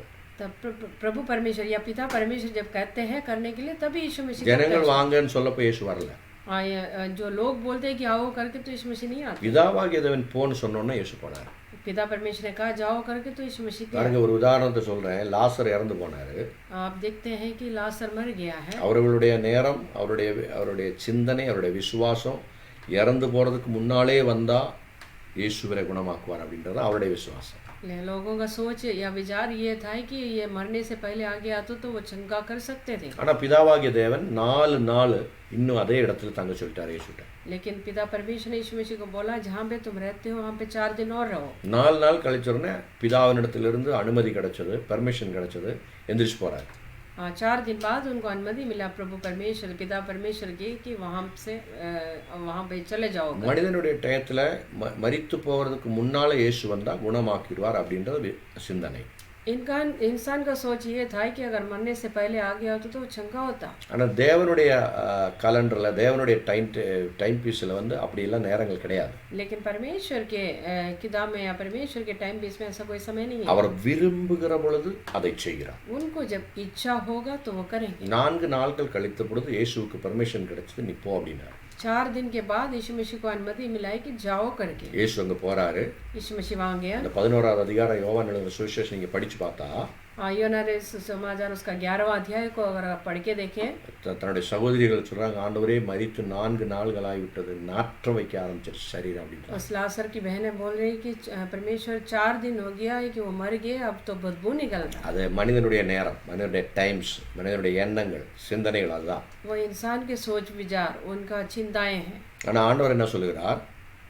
लेकिन परमेश्वर क्या कह रहा है? எதை பற்றி நீ கவலைப்படாத. किसी चीज का भी चिंता मत டயத்தை करो. பற்றினியோ சரீரம் அழுகுனதை பற்றியோ சரீரத்திலிருந்து வாடை வர நாறுகிறது ஸ்மெல் வருகிறத பற்றி நீ கவலைப்பட வேண்டாம். तुम किसी चीज की भी चिंता मत करो अपने शरीर के बारे में, या उसमें से बदबू निकल रहा है वो खत्म हो गया करके मत सोचो. ஆண்டவர் சொன்னார், எங்கே அவனை வச்சிருக்கிறாங்க வா அப்படின்னா கீழ்ப்படி வா எங்க. हाँ, यीशु मसीह ने कहा है कि कहाँ जहाँ उसको रखा है वहाँ मेरे साथ चलो. आमेन. वो अधीनता की, वो समर्पण की Then जरूरत है. believe in God. उसके बाद तुम विश्वास करो. ரெண்டு காரியம். वहाँ पे 2 बात, கீழ்ப்படி, समर्पण. எந்த கல்லறையில் வச்சிருக்காங்க நம்ம அங்கே போவோம். Let's go. जहाँ जो कब्रिस्तान में उसको रखा वहाँ पे जाएंगे. அப்போ கூட வர்றாங்க, மரியாளும் மார்த்தாள் வர்றாங்க. हाँ, तो मरियम और मार्था उनके साथ चले. அது கீழ்ப்படிதலை காட்டுறது. उसको समर्पण का, वो समर्पण को दिखाते हैं. ஆமென், ஹல்லேலூயா. हालेलुया. அடுத்து சொல்கிறார், விசுவாசித்தால். दूसरी बात बता रहे हैं कि तुम विश्वास करो. கீழ்ப்படிதலும் விசுவாசமும் எந்த இடத்துல ஒரே மீட்டர்ல வருதோ हमें அந்த இடத்துல தேவன் அற்புதம் செய்வார். जहाँ पे समर्पण और विश्वास एक जैसा कार्य करेगा वहाँ पे वो चंगाई, वहाँ पे अद्भुत चमत्कार होगा. நிறைய இடத்துல விசுவாசம் இருக்கிற இடத்துல கீழ்ப்படிதல் இல்லாம போகுது. बहुत जगह है कि विश्वास है लेकिन वहाँ पे समर्पण नहीं होगा. அங்கதான் சில இடங்கள்ல வந்து சில ஆட்கள் போய் ஜெபம் பண்ணிட்டு அவங்க குணமாகாத வருகிற பொழுது ஏன் ஆண்டவர் எனக்குள்ள அந்த கிரியை செய்யலை அப்படின்னு சொல்லி தவறாக சிந்தித்து விடுகிறார்கள். इसलिए बहुत लोग ऐसे हैं कि जाके प्रार्थना करते हैं, वहाँ पे बोलते हैं कि मैंने प्रार्थना किया कुछ हुआ नहीं है करके, क्योंकि वहाँ पे एक ही बात कार्य किया है कि या क्या विश्वास कार्य किया होगा लेकिन समर्पण नहीं कार्य किया होगा. நிறைய பேர் ஆஸ்பத்திரியில் போய் பெட்டில் ஒரு 1000 பேஷண்ட்ஸ் இருந்துச்சுன்னா எல்லா பேஷண்ட்ஸுக்கும் ஜெபம் பண்ணுறாங்க. बहुत लोग ऐसे करते हैं कि अस्पताल में जाके लोगों के लिए, जहाँ पे 1000 पेशेंट पड़े होंगे तो उन सबके लिए प्रार्थना. சில நேரங்களில் 1 2 இல்லைன்னா 10 இல்லைன்னா ஒரு 20 இல்லைன்னா யாருமே சுகமாகிறதில்லை. कभी बहुत बार जो है 10 लोग या 20 लोग चंगा हो जाते हैं, कभी कभी कोई भी नहीं चंगा होता है. அப்போ நம்மளுக்குள்ள ஒரு டவுட்டு, ஏன் ஆண்டவர் அந்த கிரியை செய்யலை, ஏன் இவருக்காக ஜெபித்தேனே அவ்வளவு சுகமாக இருந்தது ஆனால் அவருக்காக ஜெபித்தோட சுகம் கிடைக்கலையே அப்படின்னு சொல்லி நாம் கேள்வி கேட்க ஆரம்பிக்கிறோம். तब हम परमेश्वर से सवाल पूछने लगता है, हमारे अंदर शक आने लगता है कि मैंने उनके लिए प्रार्थना किया, कार्य क्यों नहीं, वहाँ पे चंगाई क्यों नहीं हुआ. நீங்கள் இயேசுவை நல்லா கவனிச்சிங்கன்னா அது உங்களுக்கு புரியும். यीशु मसीह को अगर आप ध्यान से देखिए तो आपको पता चल जाएगा. இயேசுவும் அதை செய்யலை. यीशु मसीह भी ऐसे नहीं किया. ஆமென். आमेन. நல்லா கவனிக்கணும், நீங்கள் கன்ஃபியூஷன் ஆகிடக்கூடாது. அடுத்து சொல்லுவேன், இயேசுகிட்ட வந்தவங்களை எல்லாம் இயேசு குணமாக்குனாரு அப்படின்னு சொல்லி வசனத்தை எழுதப்பட்டிருக்கு, இல்லைன்னு நான் சொல்லலை. आगे लिखा है कि यीशु मसीह के पास जो कोई आया वो सब लोग चंगा पाए करके. ஆனால் அதே நேரத்தில் இயேசு சில இடங்களில் போன இடத்துல வந்து எல்லாரையும் குணமாக்கலை. लेकिन कुछ जगह पे जो है वहाँ पे यीशु मसीह हर किसी को नहीं चंगाई दी. நல்ல ஒரு உதாரணம் நீங்கள் பார்த்தீங்கன்னா யோவான் எழுதின சுவிசேஷம் அதனுடைய 5வது அதிகாரம் 1 to 9 வரைக்கும் இருக்கக்கூடிய அந்த பகுதியை நீங்கள் எடுத்து படித்தா, हाँ, अगर आपको उसको अच्छी तरह समझना है तो यूहन्ना रचित समाचार उसका 5वां अध्याय को अगर पढ़ेंगे, உங்களுக்கு தெரியும் அந்த எபிரேய நாமத்தில் இருக்கக்கூடிய பெதஸ்தான்னு சொல்லக்கூடிய ஒரு குளம் அங்கே இருந்துச்சு அந்த எருசலேம் தேவாலயத்துக்குள்ள. बदस्ता नाम के वहाँ पे एक कुआं को, एक कुंड को आप देख सकते हैं वहाँ நீங்கள் 3வது வசனத்தை நான் படிக்கிறேன், நல்லா கவனிங்க. उसका 3रा आयत को मैं पढ़ रहा हूँ. அவைகளிலே குருடர், சப்பானி, சூப்பின உறுப்புடையவர்கள் முதலான வியாதிஸ்தர் அநேகர் படுத்திருந்தார்கள். वहाँ पे लिखे है कि इनमें बहुत से बीमार, अंधे, लंगड़े और सूखे अंग वाले और पानी के हिलने की आशा में पड़े रहते थे. ஆமென். हमें யார் யார் இருந்தாங்க? कौन कौन थे? குருடர்கள், சப்பானிகள், சூப்பின உறுப்புடையவர்கள் முதலான அநேக வியாதிஸ்தர்கள். अंधे, लंगड़े और सूखे अंग वाले. பாருங்க, நிறைய बीमार लोग, நிறைய நோயாளிகள் அங்கே இருந்தாங்க. वहाँ पे अलग अलग तरीके के बीमार लोग थे. ஆமென். हमें ஆனால் 5வது வசனத்தில் பாருங்க, 38 வருடமாக வியாதியாக இருந்த ஒரு மனுஷனும் அங்கே இருந்தார். वहाँ पे एक मनुष्य था जो 38 वर्ष से बीमारी में पड़ा था. போயிருக்கிறது யாரு? कौन गया वहाँ पे? யாரெல்லாம் இயேசுட்ட வந்தாங்களோ அவங்களை எல்லாம் குணமாக்குனா இயேசு தான் போயிருக்கிறாங்க. जहाँ जहाँ यीशु मसीह के पास आते हैं, कोई भी बीमारी को चंगे करने का सामर्थ्य रखने वाला यीशु मसीह के पास. அங்கே யார் இருந்தாங்க? இந்த 38 வருடம் வியாதியாக இருந்த மனிதனும் நிறைய நோயாளிகளும் இருந்தாங்க. वहाँ पे 38 साल से बीमारी में पड़ा हुआ ये व्यक्ति भी था, उनके साथ साथ बहुत अलग अलग तरीके के बीमार के लोग भी थे. ஆனால் பிதாவாகிய தேவன் இயேசுவுக்கு கொடுத்த பர்மிஷன் அந்த 38 வருடம் நோயாக இருந்த மனிதனை மட்டும் குணமாக்குறது தான். लेकिन पिता परमेश्वर ने यीशु मसीह को अनुमति उनको चंगा करने के दिया है जो 38 साल से बीमारी में पड़े हुए व्यक्ति के लिए. பாருங்க, அங்க அந்த அற்புதம் நடந்தபோது நிச்சயமா அந்த மற்ற வியாதிஸ்தர்கள் எல்லாம் இயேசு பார்த்திருப்பாங்க. उस जब ये यहाँ पे ये जो चंगाई हुआ था या ये चमत्कार जब हुआ था तो दूसरे बीमार के लोग भी इनको देखा था. அவங்க எல்லாம் ஐயா ஆண்டவரே எங்களையும் குணமாக்குன்னு சொல்லி நிச்சயமா கேட்டிருப்பாங்க. वो लोग भी बोले होंगे परमेश्वर मसीह मुझे भी हमें भी चंगा करिए कर. அவர்களை குணமாக்கி இருந்தால் अगर उनको चंगा किया होता பரிசுத்த ஆவியானவர் நிச்சயமாக பைபிள் எழுதியிருப்பார். पवित्र आत्मा वहाँ पे जरूर लिखा होता. ஆனா நீங்க 9ஆம் வசனத்துக்கு மேல படிச்சு பாருங்க. लेकिन उसका 9वां आयत से आगे पढ़ के देखिए. அந்த 38 வருடமாக வியாதியா இருந்த ஒரு மனிதனை மட்டும்தான் இயேசு அன்னைக்கு குணமாக்கினார். लेकिन उस दिन जो है वो 38 साल से बीमारी में पड़ा हुआ उस व्यक्ति को ही चंगा किया. மற்றவர்கள் யாருமே குணமாகல. बाकी कोई भी लोग वहाँ पे चंगा नहीं हुआ. ஏன்? क्यों? அதுதான் ஒரு ஆவிக்குரிய மர்மம். वो है कि आत्मिक रीति की गुप्त बात. அதுதான் தேவனுடைய டைம். பிதாவாகிய தேவனை கவனித்துக் கொண்டிருக்கக்கூடிய இயேசு கிறிஸ்துவனுடைய கீழ்ப்படிதல். वो है कि पिता परमेश्वर के अधीन रहने वाला उस समर्पण किया हुआ यीशु मसीह का स्वभाव. இயேசு நிச்சயமா அங்க மற்றவர்களையும் பார்த்து குணமாகுங்கன்னு சொன்னா நிச்சயமா குணமாயிருப்பார். ஏன்னா அவர் தான் தேவன் தானே. क्योंकि यीशु मसीह भी परमेश्वर दे. वो अगर दूसरे लोगों को भी देख के बोले कि तुम चंगे हो जाओ करें वो भी चंगे हो जाते. பிலிப்பியர்ல இயேசுவை பத்தி என்ன எழுதிருக்கு தெரியுங்களா? फिलिपियों की किताब में यीशु मसीह के बारे में क्या लिखा है? மரண பரியந்தம் பிதாவாகிய தேவனுக்கு கீழ்ப்படிதல் உள்ளவராக இருந்தார் என்று சொல்லி எழுதப்பட்டிருக்கு. वो मृत्यु तक जो है प्रभु परमेश्वर पिता परमेश्वर के अधीन रहा, उनके समर्पण किया करके हम देखते हैं. பாத்தீங்களா? மரண பரியந்தம் அவர் என்ன இருந்தாரா? हमें தேவனுக்கு கீழ்ப்படிதலா இருந்தார். मृत्यु तक जो है पिता परमेश्वर के अधीन रहा. ஹல்லேலூயா. हालेलुया. அப்ப நம்ம அதை கவனிக்கணும். ஆண்டவர் எப்படி அந்த கீழ்ப்படிதலுக்கு முக்கியத்துவம் கொடுத்தார்? वो यीशु मसीह जो है उस पिता परमेश्वर जो है वो समर्पण को कितना खासियत दिया. வேணும்னா அந்த வசனத்தை உங்களுக்கு படித்து காட்டுகிறேன். பிலிப்பியர் 2வது அதிகாரம் फिलिपियों की किताब उसका दूसरा अध्याय 5, 6, 7, उसका 5, 6 और 7 8 और 8. இந்த 3 காரியம் தான் இயேசு கிறிஸ்துவினுடைய சுபாவத்தை முழுவதுமாக வெளிப்படுத்தி காட்டக்கூடிய புதிய ஏற்பாடுல முழுவதுமாக இயேசு எப்படி பிதாவாகிய தேவனுக்கு கீழ்ப்படிந்தார் என்று காட்டக்கூடிய ஒரு வசனம். ये यीशु मसीह पिता परमेश्वर को कैसे अधीन रहा करके पढ़ने वाला वो बात. அந்த இயேசுவினுடைய சுபாவத்தை சொல்வதற்கு முன்னதாக பரிசுத்த ஆவியானவர் நமக்கு ஒரு எச்சரிக்கை, தேவ பிள்ளைகளுக்கு ஒரு எச்சரிக்கை கொடுக்கிறார். परमेश्वर भी हमें भी एक चेतावनी दे रहा. இயேசு கிறிஸ்துவுக்குள்ள என்ன சிந்தனை இருந்ததோ அதே சிந்தனை உங்களுக்கும் இருக்கணும். यीशु मसीह के अंदर जो स्वभाव दे वो स्वभाव आपके अंदर भी हो. பாருங்க, 5ஆம் வசனத்தை படிக்கிற நல்லா கவனிச்சு பாருங்க.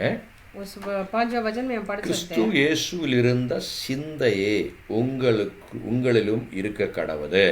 जैसा मसीह यीशु का स्वभाव वैसा ही तुम्हारा भी स्वभाव हो. இது இந்தியில சுபாவம்னு சொல்லப்பட்டிருக்கு, தமிழ்ல சிந்தனைன்னு சொல்லப்பட்டிருக்கு, மற்ற மொழிகளில் விதவிதமா எழுதப்பட்டிருக்கு. अलग अलग भाषा में अलग अलग तरीके से लिखा है. ஆனா இங்கிலீஷ்ல என்ன எழுதிருக்கு அப்படின்னு கேட்டீங்கன்னா, let this mind be in you लेकिन वो है तुम्हारा मन which was also in Christ. आमीन. तुम्हारा मन भी यीशु मसीह का मन जैसा हो. இயேசுவினுடைய மைண்ட், आमीन. परमेश्वर का सोच या मन, அவருடைய சிந்தனை. आमीन. परमेश्वर यीशु मसीह का सोच. ஆமென். ஹல்லேலூயா. என்ன சிந்தனை இயேசுவுக்கு சிந்தனை? यीशु मसीह का क्या सोच थे? உயிரே போனாலும் जीवन जाए तो भी பிதாவாகிய தேவனுக்கு கீழ்ப்படியும். पिता परमेश्वर के अधीन रहे, समर्पण करते रहे. ஏன் இயேசு அப்படி சிந்தித்தார்? यीशु मसीह ने ऐसा क्यों सोचा? ஒரே காரணம், एक ही बात. ஒரு மனிதனால பாவமும் பாவத்தால மரணமும் வந்தவங்களுன்னு சொல்லி ரோமர்ல நம்ம படிக்கிறோம். हम रोमियो की किताब में पढ़ते हैं एक ही व्यक्ति के द्वारा जीवन और एक ही व्यक्ति साथ मृत्यु भी आया करके. இது காரணம் என்ன? ஆதாமினால பாவமும் ஆதாமினால மரணமும் பூமியில வந்தது அப்படின்னு சொல்லி அதனுடைய அர்த்தம். उसका मतलब है कि आदम से ही आदम के द्वारा ये जीवन और मृत्यु दोनों आया. ஆதாமுடைய காரணம் என்ன? ஆதாமுடைய காரியம் என்ன? ஆதாமுடைய பாவம் என்ன? आदम का पाप क्या है? उसका அதனுடைய காரணம் என்ன? उसका कारण क्या है? ஒரே காரணம், एक ही कारण, தேவனுக்கு கீழ்ப்படியாம போனதுதான் காரணம். परमेश्वर को वो समर्पण नहीं किया, अधीन नहीं रहा. இயேசுவை பூமியில அனுப்பப்படுகிற பொழுது இயேசுவினுடைய டார்கெட் ஒர்க் இல்லைன்னா அவருடைய ஒரே எய்ம் என்ன அப்படின்னு கேட்டிங்கன்னா, जब यीशु मसीह को इस पृथ्वी में पिता परमेश्वर भेज रहे थे तो यीशु मसीह का तो एक ही लक्ष्य था, மரணமே வந்தாலும் जीवन भी जाए, பிதாவாகிய தேவனுக்கு கீழ்ப்படியும். पिता परमेश्वर के अधीन रहे. ஆமென். ஆமென். அல்லேலூயா. Hallelujah. அப்ப அதைத்தான் இங்க சொல்லுகிறார் பரிசுத்த ஆவியானவர் சொல்லுகிறார். அந்த மைண்ட் நம்மளுக்கு இருக்கு. वही स्वभाव, वही मन हमारे अंदर भी हो. वो எப்படி चिंता. எப்படி பாருங்க, कैसे? கிறிஸ்து இயேசுவில் இருந்த சிந்தையே உங்களுக்கும் இருக்க கடவுது. பிலிப்பியன்ஸ் 2:5. फिलिपियों की किताब उसका दूसरे अध्याय का 5वां है. அவர் தேவனுடைய ரூபமாயிருந்தும் आमीन. தேவனுக்கு சமமாயிருப்பதை கொள்ளையாடின பொருளாக எண்ணாமல் தம்மை தாமே வெறுமையாக்கி அடிமையின் ரூபம் எடுத்து மனுஷ சாயலானார். அடுத்து அவர் மனுஷ ரூபமாக காணப்பட்டு மரண பரியந்தம், आमीन. அதாவது சிலுவையின் மரண பரியந்தம் கீழ்ப்படிந்தவராய் தம்மை தாமே தாழ்த்தினார். आमीन. वहाँ पे पढ़ते हैं जिसने परमेश्वर के स्वरूप में होकर भी परमेश्वर के तुल्य होने के अपने वश में नहीं रखते हुए अपने आप को ऐसा शून्य कर दिया और दास का स्वरूप धारण किया और मनुष्य की समानता में हो गया और मनुष्य के रूप में प्रकट होकर अपने आप को दीन किया और यहाँ तक आज्ञाकारी रहा कि मृत्यु, हाँ क्रूस की मृत्यु भी सह ली. பாருங்க, அந்த வசனத்தின் மூலமா என்ன சொல்லப்படுறது அப்படின்னா, இயேசு கிறிஸ்து இந்த பூமியில பிதாவாகிய தேவனை அனுப்புகிறவர்கள், அதாவது இயேசு இந்த பூமியில வருகிற பொழுது जब यीशु मसीह इस पृथ्वी में आ रहे थे कि जब पिता परमेश्वर यीशु मसीह को पृथ्वी में भेज रहे थे, அவருடைய ஒரே டார்கெட் பிதாவாகிய தேவனுக்கு எல்லா விதத்திலையும் கீழ்ப்படிந்திருக்க வேண்டும். उनका एक ही लक्ष्य था कि पिता परमेश्वर को पूरी तरह अधीन रहे. அதுதான் தேவ பிள்ளைகளிடத்துல ஊழியக்காரர்களிடத்துல இல்லாத ஒரு காரியம். वही ये परमेश्वर की बच्चों के अंदर जो सेवकाई करने वाले लोगों के अंदर नहीं है. இயேசு சொன்னது மாதிரி நம்மளுக்கு எப்பவுமே டைம் தான். हाँ, जैसे यीशु मसीह ने बोला है कि हमेशा आपके लिए समय है. நம்மளுக்கு எப்போ பார்த்தாலும் டைம் தான். हाँ, जब देखो हमें समय है. ஆனால் வேதத்தை நீங்கள் எல்லாம் கவனித்து பார்த்தா இயேசுக்கு எப்பவுமே டைம் கிடையாது. लेकिन आप वचन पढ़ के देखेंगे तो आपको पता चल जाएगा परमेश्वर यीशु मसीह को हमेशा समय नहीं இயேசுனுடைய था. டைம் என்ன அப்படின்னு கேட்டிங்கன்னா, எப்போ பிதா பர்மிஷன் கொடுக்குறாரோ அதுதான் இயேசுனுடைய டைம். हाँ, यीशु मसीह का समय वो था जो प्रभु परमेश्वर जब उनको पिता परमेश्वर जब उनको अनुमति देता பாருங்க, है. அந்த பெதஸ்தா குளத்துக்குள்ள ஆண்டவர் வருகிற பொழுது जब उस बदस्ता कुंड में जब यीशु मसीह आए थे, நம்ம படிச்சோம், நிறைய வியாதிஸ்தர்கள் இருந்தாங்க. वहाँ पे अलग अलग तरीके के बीमार के लोग थे. ஆனால் ஒரே ஒரு மனிதன் 38 வருடமாக படுக்கையா இருந்த ஒரு மனிதனை மட்டும் இயேசு அன்னைக்கு குணமாக்கினார். लेकिन वहाँ पे एक ही व्यक्ति को परमेश्वर यीशु मसीह ने चंगाई दिया है कि जो 38 साल से वहाँ पे पड़ा हुआ था. ஏன் இயேசு அவரை மட்டும் குணமாக்கினார்? क्यों यीशु मसीह ने उनको अकेला चंगाई दिया? ஒரே காரணம், एक ही बात. இயேசு பிதாவாகிய தேவனுக்கு கீழ்ப்படிந்திருந்தார். हाँ, यीशु मसीह जो है पिता परमेश्वर के अधीन रहा. அதனால நீங்க எல்லாம் கவனிக்கணும், இந்த இந்த இந்த இந்த வரங்களை, இந்த கிஃப்ட்ஸை நம்ம யூஸ் பண்ணுகிற பொழுது जब ये वरदानों को जब हम उपयोग करते हैं, நம்மளுக்குள்ள இருக்கக்கூடிய விசுவாசமும் நமக்கு முன்னால வரக்கூடியவர்களோட விசுவாசம் மட்டும் கிரியை செய்தா பற்றாது. हमारे विश्वास और हमारे सामने आने वालों के विश्वास कार्य नहीं करता. அதற்கு முன்னதாக பிதாவாகிய தேவனுடைய பர்மிஷன், அவருடைய டைம் என்ன அப்படின்றத தெரிந்து அந்த டயத்துக்கு நம்ம கீழ்ப்படியும். उससे पहले जो पिता परमेश्वर की समय क्या है और उनकी अनुमति क्या है करके हमें देखना जरूरी है. பாருங்க, எல்லாம் நிறைய பேர் இருந்தாங்க, ஆனா ஒரே ஒருத்தர் மட்டும்தான் இயேசு என்ன பண்ணாரு, குணமாக்கினார். वहाँ पे हमने देखा है कि बहुत सारे लोग थे बीमार लोग, लेकिन वहाँ परमेश्वर यीशु मसीह ने एक ही व्यक्ति को चंगा किया. வேதத்துல நிறைய இடத்துல வந்து இயேசு அநேக நோயாளிகளை குணமாக்குனதை பற்றி எழுதப்பட்டிருக்கு. वचन के अंदर हम बहुत जगह देख सकते हैं कि यीशु मसीह ने बहुत सारे लोगों को चंगाई அப்ப किया. நீங்க ஒரு கேள்வி கேட்கலாம், அப்படின்னா பிரதர் மற்ற இடத்துல எல்லாம் எல்லாரையும் குணமாக்குனாரே, அது இயேசுடைய டைமா?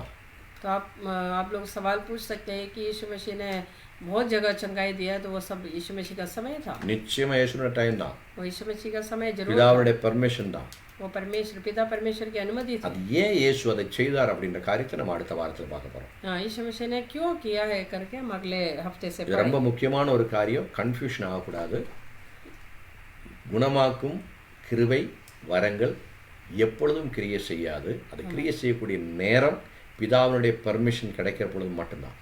हाँ, ये आप गलत मत समझिएगा, ये बहुत समझने वाली बात है आपको. ये जो वरदान जो है हर समय कार्य नहीं करता.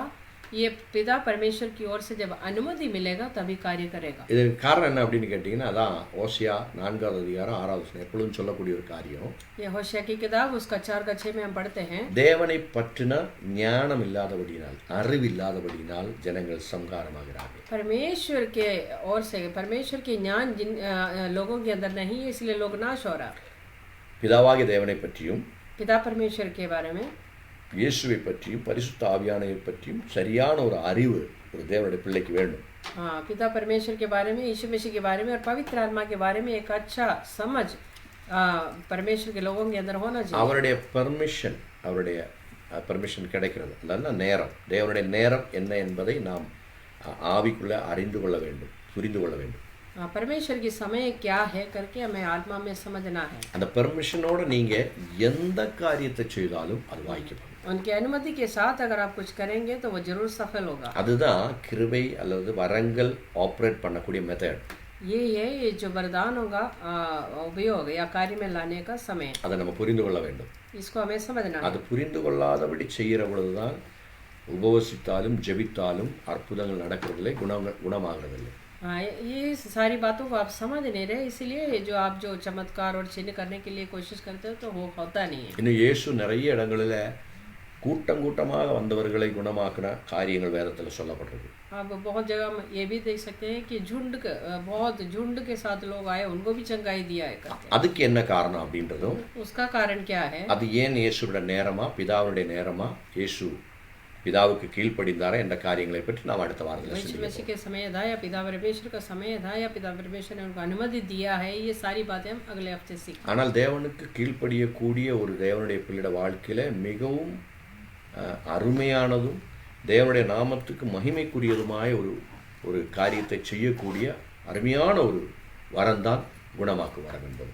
लेकिन एक परमेश्वर की सेवकाई करने वाले एक व्यक्ति के लिए, परमेश्वर के बच्चों के लिए एक खास वरदान है ये जो चंगाई அது का குணமாக்குறவருடைய மகிமைக்காக அல்ல, ये जो இல்லைன்னா அந்த ஆளினுடைய மகிமைக்காக அல்ல, ये जो वरदान जो है उपयोग में लाता है या कार्य करता है उस व्यक्ति के महिमा के लिए नहीं है, தேவனுடைய மகிமைக்காக செய்ய வேண்டும். ये परमेश्वर की महिमा के लिए करता है. தேவனுடைய மகிமைக்காக செய்ய வேண்டும் என்றால் தேவனுடைய நேரத்தில் செய்ய வேண்டும்.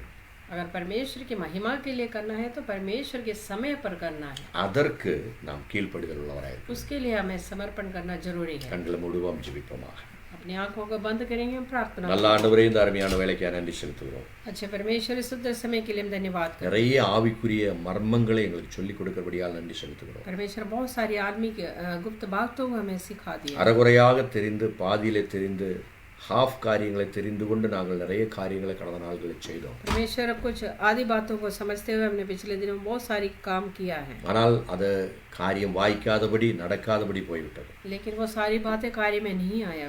ஆனால் ஒவ்வொரு காரியங்களே அதனுடைய சரியான அர்த்தங்களை, அதனுடைய சரியான தத்துவங்களை தெரிந்து கொண்டு செய்கிற பொழுது அவைகள் வாய்க்கும் என்று சொல்லிக் கொடுத்தபடியால் நன்றி சொல்லுங்கள். लेकिन सारी जो बातें जो है उसके नियम को, उसके परमेश्वर की इच्छाओं को समझते हुए करेंगे तो वो सफल में आएगा करके आपने हमें सिखा दिया, इसलिए धन्यवाद. எங்களுக்கு சொல்லிக் கொடுத்தது போல எங்களை கேட்கிறவர்களுக்கும் அதை புரிந்து கொள்ள முடியாத ஒரு கிருபையை கொடுக்க முடியாது சொல்லிக்கிறோம். जैसे आपने हमें समझा है प्रभु, हमें सुनने वालों को आप समझा दिए, इसलिए हम धन्यवाद. எல்லோரையும் ஆசீர்வதியும் ஆண்டவரே. हर किसी को आप आशीष करें. உங்களுடைய ஆண்டவரே வரவு தாமதமாக இருந்தால் அடுத்த வார ஞாயிற்றுக்கிழமை ஆராதனையில் நாங்கள் மீண்டும் சேர்ந்து வந்து உம்மை துதிக்க கிருபை தரும்படியாக ஜெபிக்கிறோம். परमेश्वर, अगर आपके आना देरी है तो अगले हफ्ते फिर से मिल के आपको आराधना करने के लिए आप सहायता करिए प्रभु. உடைய கரங்களை ஒப்படைக்கிறோம். आपके हाथ में समर्पण இயேசுவின் நாமத்தில் ஜெபிக்கிறேன் நல்ல பிதாவே. यीशु मसीह के नाम से हमने प्रार्थना की. ஆமென். ஹல்லேலூயா. God bless you. ஆண்டவர் உங்களை ஆசீர்வதிப்பாராக. परमेश्वर आपको आशीष करे. வசனங்களை திரும்ப கேளுங்க. ये वचन को आप बार-बार सुनिए. கன்ஃபியூஷன் ஆயிடக்கூடாது. आप गलत सोच में ना पड़िए. நீங்கள் ஊழியம் செய்கிற பொழுது, நீங்கள் மற்றவர்களுக்காக ஜெபிக்கிற பொழுது அற்புதங்கள் நடக்காமல் இருந்தால் நீங்கள் டயர்டாயிடக்கூடாது, சோர்வடையக்கூடாது. அதுக்காக தான் மிகவும் தெளிவாக விரிவாக இந்த காரியங்களை சொல்லிக் கொடுக்குறோம். आप जब दूसरे लोगों के लिए प्रार्थना करता है या चंगाई के लिए प्रार्थना करता है तो कुछ वहाँ पे चंगाई नहीं हो रहा है या कार्य में नहीं हो रहा प्रार्थना, तो आप सोच में ना पड़िए कि इसको आप, इसलिए आपको ये साफ तरीके से समझाया. எந்த சூழ்நிலையும் தேவன் நம்மோடு கூடவே இருப்பார். அவர் நம்மை கைவிடவே மாட்டார். कोई भी परिस्थिति में परमेश्वर हमारे साथ है, वो हमें त्यागेगा நீங்கள் அதை விசுவாசியுங்கள். आप इसको विश्वास करिए ஆனால் அவருக்கு செவி கொடுங்க. और उनको कान दीजिए. அது ரொம்ப முக்கியமான காரியம். वो खास बात है. கீழ்ப்படிதலுக்கு பிறகு விசுவாசமும் ஒரே நேரத்தில் கிரியை செய்கிற பொழுது அற்புதங்களை பார்ப்பீர்கள். हमें सबसे पहले आपको अधीन रहना या समर्पण करना है, उसके बाद विश्वास करना है, और ये दोनों बात एक जैसा काम करेंगे तो आपका जो प्रार्थना या कार्य जो है सफल होगा. தேவன் உங்களை ஆசீர்வதிப்பாராக. परमेश्वर आपको आशीष करे. ஆமென்.